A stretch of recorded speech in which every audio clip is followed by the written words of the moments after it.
नमस्कार, मी डॉक्टर मयूर दळवी. मी consultant urologist आहे Medicover hospital Chhatrapati Sambhajinagar येथे.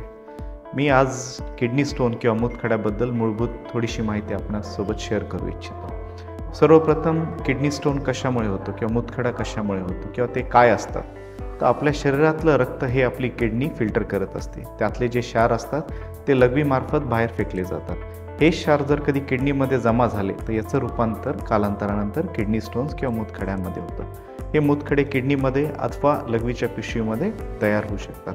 याचे लक्षणं काय असू शकतात. सर्वप्रथम ज्या किडनीमध्ये हा खडा बनला आहे त्या बाजूला पोट दुखणे किंवा ओटीपोटात पोट दुखणे, लघवीत रक्त जाणे, लघवीत जळजळ होणे आणि कालांतरानंतर ह्या किडनी स्टोनमुळे जर कधी वरती इन्फेक्शन झालं त्यामुळे ताप येणे, लिथार्जिक वाटणे, हे त्याचे मूळ सिम्पटम्स आहेत. याचं कारणं काय असू शकतात. सर्वप्रथम वेळेवर पाणी न पिणे किंवा वेळेवर लघवीला न जाणे. तिसरं असतं हाय प्रोटीन इंटेक्स. यावर आपण घरगुती उपाय काय करू शकतो. सर्वप्रथम पाण्याचं प्रमाण रोजचं कमीत कमी 3 ते 4 लिटर असावं. दुसरे वेळेवर लघवीला जाणे, 2 ते 3 तासाला एकदा लघवीला जाणं आवश्यक आहे.